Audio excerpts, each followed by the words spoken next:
The most popular version of Tears of the Kingdom for speedrunning is 1.0.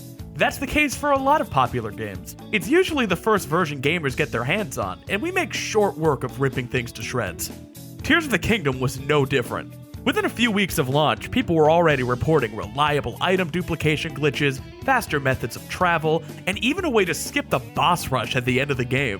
It's natural for developers to patch popular glitches, much to the dismay of gamers who enjoy the freedom they offer, of course.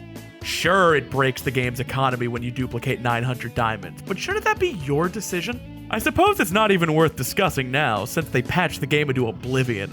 I mean, not really. 1.2.1 speedruns are still hilarious, but the game's certainly in a more polished state since it was released on 1.0. Well, I guess it's not really accurate to say the game released on 1.0 at all. On May 11th, 2023, one day before the game released, Tears of the Kingdom received its first major update, version 1.1, and it tweaked a boatload of things. If 1.1 released before the game even came out, how are we playing 1.0 at all? It's simple, really. The game went gold well before May 11th, so all of the physical copies were still rocking the outdated build. If you put the game in your Switch on May 12th, you'd be prompted to update it with the day one patch of 1.1, but you're able to ignore this suggestion and play 1.0 to your heart's content. Then what's the deal with the title of this video? Was I just lying? It's a little more complicated than that. You see, 1.0 is indeed the most popular version for the 90% speedrun, but these runners are not playing on a physical cartridge. Allow me to introduce Digital 1.0.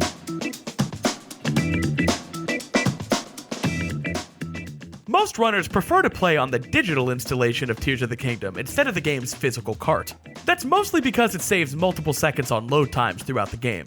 Since the earliest digital version is 1.1, runners have to get a little cheeky with their setup, if you know what I mean.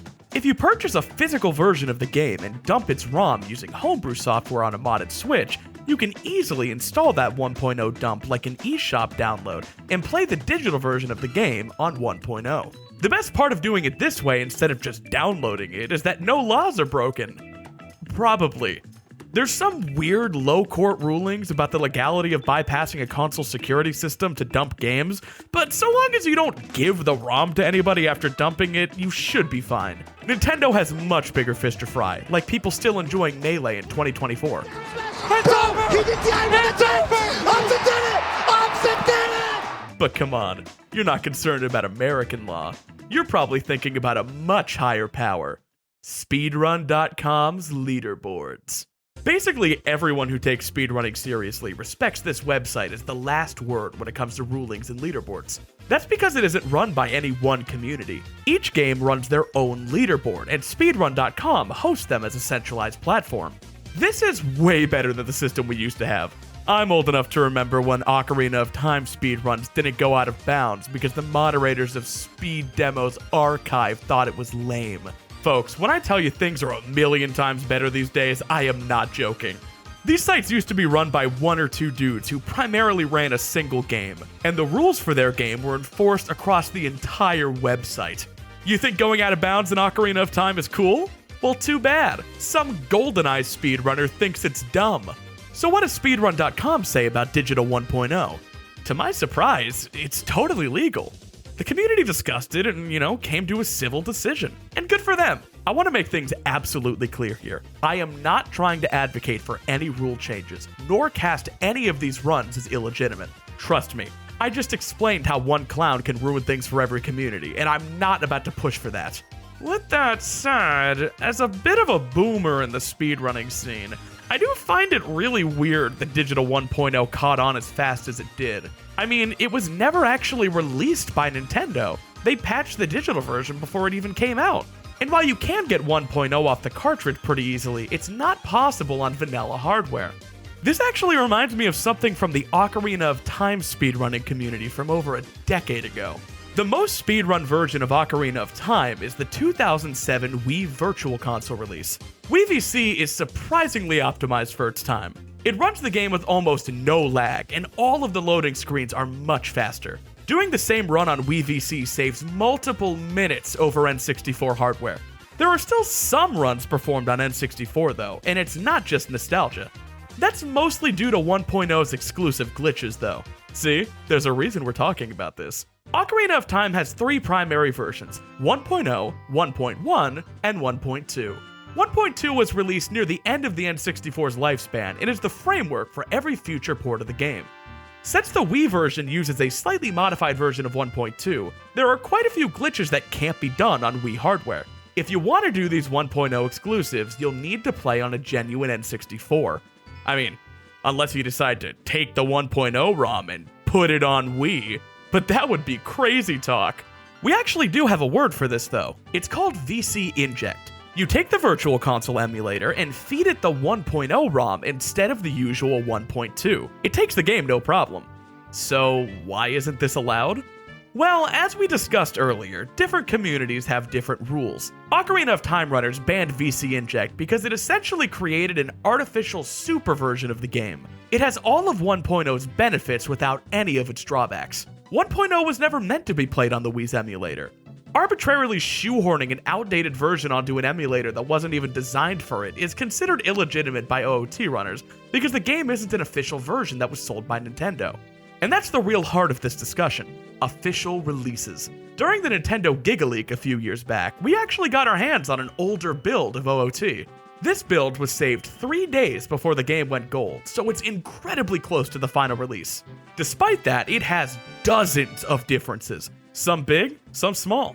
One weird quirk is that every gold Skulltula plays a little cutscene when you kill it. Imagine if this was in the final release. 100% speedruns would be 5 minutes longer alone due to this minor revision. I think the funniest glitch from this build is how drinking a green potion will refill your magic meter even if you don't have a magic meter. This lets you skip getting magic entirely, which in turn skips the entire meeting Zelda sequence and getting explosives to enter the fairy fountain. This is the kind of glitch that would save actual minutes in full game runs, if only it hadn't been patched. This version has been dubbed 0.9 by the community, but I really should make it clear that this is not a legal version of the game.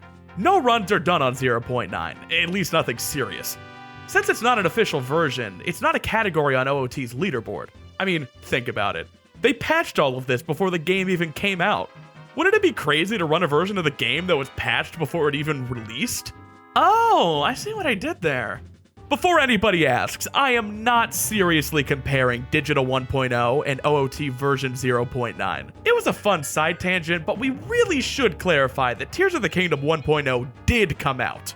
The only fair comparison, in my opinion at least, is Digital 1.0's similarity to VC Inject. But I haven't even really proven that VC Inject is bad, it's just not the way things have been done. Lots of bad things have been done for the sake of tradition, like student loans. If I paid them, everybody should. I know I'm a speedrunner boomer, but even I don't really see a problem with allowing VC Inject. In fact, there are actually better arguments for it than Digital 1.0. The best argument Tears of the Kingdom runners have against Digital 1.0 is that it locks the fastest version of the game behind modded hardware. Not only is Wii hardware much easier to mod than a Switch, it's not even really a concern for Ocarina of Time because everybody already plays on modded hardware. Unless you actually bought Ocarina of Time in Japan on a Japanese Wii before the eShop closed, anybody playing it in Japanese on the Wii is a thief, and the FBI are currently on their way to shut down this whole operation. I'm joking, but it is true that a staggering majority of OOT runners play the Japanese version on an American console. That isn't possible without modified hardware. So arguing that VC Inject is an unfair barrier to entry just doesn't even work for this game. That leaves us with one final argument. Wii VC is an official release. VC Inject arbitrarily ports an older version onto Wii because runners want more glitches. At that point, what's even to stop us from modding? Well, what is to stop us from modding? I'm actually part of the Sonic Adventure DX speedrunning community, and we play the game on the 2004 PC release. Not to be confused with the 2011 Steam PC release, which is a port based on the Xbox Live Arcade port, which is a port of the GameCube. This is a mess. To put it lightly, Sonic Adventure on PC is god-awful. The controls are atrocious, the camera's set back to automatic every time you load a new area, and the game regularly crashes after beating Egg Hornet as Sonic. This is so common that I remember it happening to me multiple times a session when I ran the game back in 2019. If the 2004 PC version is so bad, why do we run it? Because it's the fastest version, obviously. It performs like a dream, running at a steady 63 frames per second. Yes, I said 63. This game is a nightmare. We don't have time to unpack that. Nowadays, we automatically remove the game's load times to make competition fair across different computers, but the 2004 PC version is still the best option for a multitude of reasons. Okay, that's actually a lie. I should say our version of the 2004 PC release is the best option, because we modded it to be. In a turn of events that truly shocked my Zelda speedrunning sensibilities, I learned pretty early on in my Sonic Adventure journey that the players used mods to make the game more playable. The most common mod is an input modifier that changes the game's dead zones and several other quirks. Essentially, the game feels like shit without it. Remember that Egg Hornet crash I mentioned earlier? Well, we decided that was bullshit and fixed it with a mod. We also found it really annoying how the game would switch from free cam to automatic cam every time we loaded a new area, so we fixed that too. That's not even a crash, it's just a mechanic of the game we found annoying. What I'm trying to say is, every version of Sonic Adventure DX is personalized, and we personalized ours to be somewhat tolerable. Another thing the Zoomers are pushing for that I wholeheartedly approve of is the use of turbo controllers. These things definitely earned a bad rep in the 2000s, and it's easy to write them off as cheating devices. But there's actually a pretty compelling argument that it provides accessibility and protects runners from repetitive strain injuries. Let's take Zelda games for example. A huge chunk of most Zelda speedruns is just sitting through cutscenes and mashing the B button to progress through text. Is this gaming? Is this a skill we want to measure and compete with? Do you practice mashing? Or do you just mash your hand up and down? This might sound silly, but your hands are not indestructible. In fact, they're pretty similar to weapons in Breath of the Wild. They break much faster than you'd expect, and there's no blacksmith that can repair them for you. I've seen dozens of runners retire over the years due to their hands. It turns out sitting through the first 4 minutes of Ocarina of Time and mashing the B button for 8 hours is bad for you. So why don't runners use turbo for text mashing? Well, some people are better at it than others, so that's a legitimate discussion to be had. But personally, I am firmly of the opinion that any small disparity between players' mashing abilities pales in comparison to the net harm button mashing has on the community. I mean, come on, guys. Nobody wants to see their favorite runner retire because of carpal tunnel. This is actually a subject that other communities handle very well. Metroid Dread lets you fire Samus's arm cannon as fast as you can press the button. That means firing can range from looking like this to looking like fucking this. It's crazy! But it also introduced a pretty massive skill gap between mashers and incentivized a playstyle that would inevitably harm every player's health. Because of this, and several other considerations, the community decided to allow turbo controllers for Samus's cannon. What you're seeing right here is legal and fucking awesome. I'm just a casual player when it comes to Metroid, but I've always admired their presence in the speedrunning scene. This is absolutely the right step for Dread, and I think other communities should start having this conversation too. It's not for everybody, I know. I can think of several games that would be trivialized by turbo. But Metroid has never really been associated with button mashing, so nothing of real value is lost from this. And if you're worried about turbo being used outside of what it's allowed for, why don't you just require an input display on screen at all times? That way, if you used it in a way that wasn't allowed, it'd be obvious to everybody watching. What was I even talking about again? Right, Tears of the Kingdom. At the end of the day, Tears of the Kingdom is a new speed game with new ideas. The community seems determined to try bold new concepts and break outdated traditions. The best example of this is how they handled skipping the game's intro. The first 7 minutes of the game is basically one long cutscene.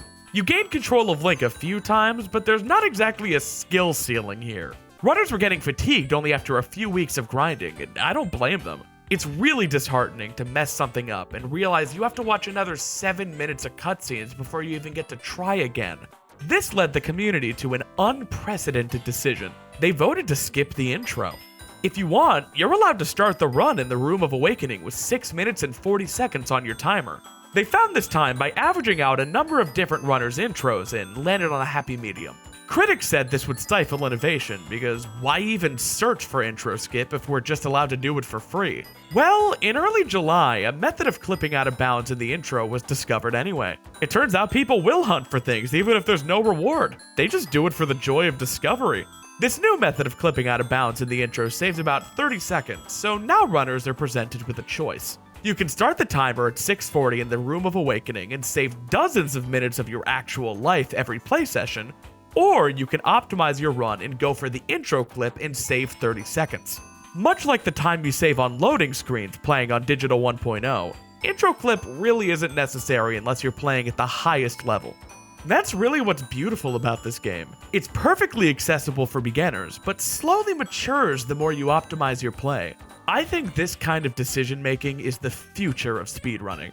Let's start changing things to make them better and more entertaining for the runner while still striking a healthy balance of the old way of doing things. I believe VC Inject should be allowed in Ocarina of Time, because N64 hardware is not going to be around forever. Hell, Wii hardware is older now than the N64 was when it was created.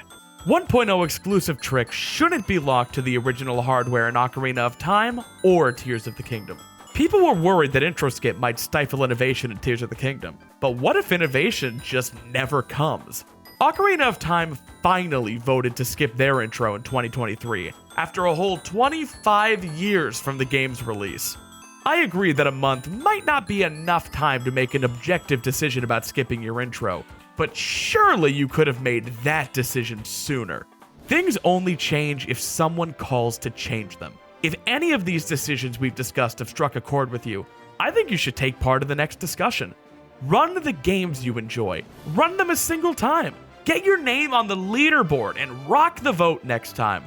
Otherwise, you'll just have to make a video and whine about it like me. And everybody go purchase 10 copies of Tears of the Kingdom so Nintendo doesn't shut us down for Digital 1.0.